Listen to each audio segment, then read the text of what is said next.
Uma marca do horror. As tatuagens de Auschwitz. Auschwitz-Birkenau. Só o nome já evoca um arrepio, uma sensação de pavor.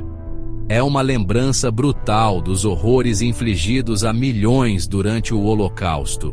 Dentro das cercas de arame farpado deste campo de concentração, um sistema de desumanização foi implementado com eficiência assustadora.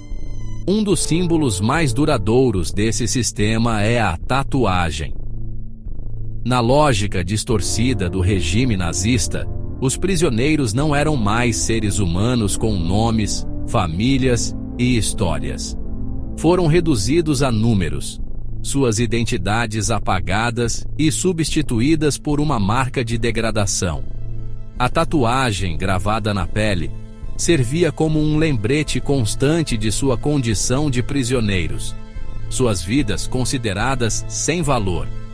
A visão dessas tatuagens evoca uma reação visceral, uma lembrança brutal da crueldade infligida a pessoas inocentes. Cada número conta uma história, um testemunho da resiliência do espírito humano diante de um sofrimento inimaginável. O nascimento de um sistema, da identificação à desumanização. Este é um capítulo sombrio da história humana, onde a crueldade e a desumanização atingiram níveis inimagináveis. O sistema de tatuagem em Auschwitz não foi implementado imediatamente. No início, os prisioneiros eram apenas números em listas, mas isso logo mudou. Ele evoluiu gradualmente, tornando-se progressivamente mais brutal. A cada nova fase, a desumanização dos prisioneiros se intensificava, refletindo a crescente crueldade do regime nazista. Inicialmente, os prisioneiros eram obrigados a usar braçadeiras com números de identificação. Essas braçadeiras eram um símbolo de sua nova identidade imposta. No entanto, à medida que a população do campo aumentava, esse método se mostrou ineficiente. A logística de manter e atualizar essas braçadeiras tornou-se impraticável. Os nazistas, obcecados por ordem e controle, buscaram uma solução mais permanente. Eles precisavam de um método que fosse infalível e duradouro. Decidiram pela tatuagem, uma prática já usada para prisioneiros em outros campos. Esta decisão marcou um ponto de não retorno na desumanização dos prisioneiros. O método era rudimentar e doloroso. As condições insalubres e a falta de anestesia tornavam o processo ainda mais torturante. Uma agulha especial, mergulhada em tinta, era usada para perfurar a pele, gravando permanentemente o número no braço do prisioneiro. Cada perfuração era uma lembrança dolorosa de sua nova identidade. O processo era agonizante, a dor queimando sua carne. A cada número gravado, a humanidade dos prisioneiros era arrancada. Mas foi o impacto psicológico que talvez tenha sido ainda mais profundo. A tatuagem não era apenas uma marca física, mas um símbolo de sua degradação e perda de identidade. A tatuagem se tornou uma marca, um sinal visível de sua degradação. Cada prisioneiro carregava em seu corpo a prova de sua desumanização. Ela os despojou de sua dignidade, reduzindo-os a meros números aos olhos de seus captores. A tatuagem era um lembrete constante de sua condição subhumana, uma cicatriz que nunca desapareceria. O Tatuador, a história de Lale Sokolov.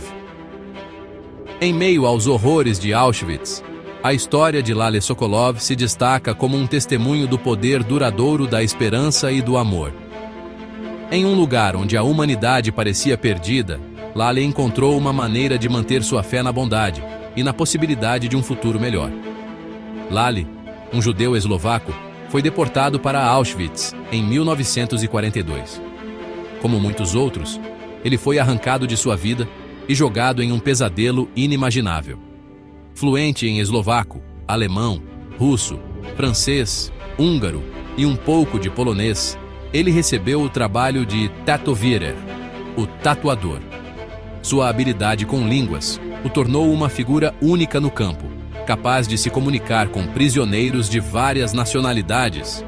Empurrado para esse papel horrível, Lyle foi encarregado da terrível tarefa de tatuar seus companheiros de prisão.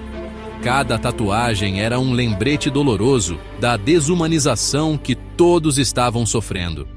Ele testemunhou em primeira mão o desespero e a angústia que acompanhavam cada marca que ele gravava em sua pele. Cada rosto que ele via, cada número que ele tatuava, era uma história de sofrimento e resistência. Cada número era uma história, uma vida apagada ou para sempre alterada. Lyle sabia que estava marcando pessoas que poderiam nunca mais ver a liberdade. Lyle estava totalmente ciente da gravidade de sua situação. Ele sabia que cada dia poderia ser seu último, mas ele se recusava a deixar o medo dominá-lo. Ele estava preso em um sistema projetado para aniquilar, forçado a participar da desumanização de seu próprio povo. No entanto, ele encontrou maneiras de resistir, ajudando outros prisioneiros sempre que podia. No entanto, ele se recusou a sucumbir ao desespero. Ele usou sua posição para ajudar os outros, contrabandeando comida e mensagens e oferecendo palavras de conforto. Ele se agarrou à crença de que a esperança podia existir mesmo nos lugares mais sombrios. Através de seus atos de bondade e coragem, Lale Sokolov mostrou que mesmo em meio à escuridão, a luz da humanidade pode brilhar. Seção 4. Um vislumbre de esperança. Amor em meio à escuridão. Em meio ao desespero, Lale encontrou o amor. O nome dela era Gita Furman. Um dia, enquanto tatuava uma fila de mulheres, ele encontrou Gita. Seus olhos se encontraram e, naquele instante, algo mudou dentro dele. Em meio ao horror, ele sentiu uma faísca de esperança. Lale, determinado a proteger Gita, usou sua posição para garantir sua sobrevivência. Ele conseguiu um trabalho melhor para ela, trouxe rações extras e, o mais importante, prometeu a ela que eles sobreviveriam a esse pesadelo juntos. A história de amor deles, nascida no coração da escuridão, é um testemunho do poder duradouro do espírito humano. Ela nos lembra que mesmo diante de uma crueldade inimaginável, a esperança, o amor e a humanidade podem prevalecer. Seção 5. Atos de resistência. Pequenas vitórias, grande impacto. Lale, movido por seu amor por Gita e por um profundo senso de responsabilidade por seus companheiros de prisão, buscou maneiras de resistir ao regime nazista. Ele sabia que cada pequeno ato de resistência poderia fazer uma diferença significativa. Ele entendia o poder dos pequenos atos de desafio, de lembrar aos que o cercavam que não eram esquecidos. Esses atos, embora aparentemente insignificantes, eram uma forma de manter a esperança viva. Ele usou sua posição para ajudar os outros, trocando joias e dinheiro que lhe foram confiados pelos prisioneiros por comida e suprimentos. Cada troca era um risco, mas também uma oportunidade de salvar vidas. Ele compartilhou suas rações extras com aqueles que estavam mais fracos. Em um ambiente onde a sobrevivência era incerta, esses gestos de generosidade eram um farol de esperança. Ele até usou seu papel para alertar os recém-chegados sobre as câmaras de gás, incentivando-os a mentir sobre suas profissões na esperança de sobreviver. Essas advertências muitas vezes significavam a diferença entre a vida e a morte. Os atos de resistência de Lale, embora aparentemente pequenos, tiveram um profundo impacto. Eles mostraram que mesmo nas circunstâncias mais sombrias, a coragem e a humanidade podiam prevalecer. Eles forneceram um vislumbre de esperança em um lugar envolto em trevas. Um lembrete de que mesmo diante de uma crueldade inimaginável, o espírito humano não podia ser quebrado. A história de Lale é um testemunho do poder da resistência e da força do espírito humano.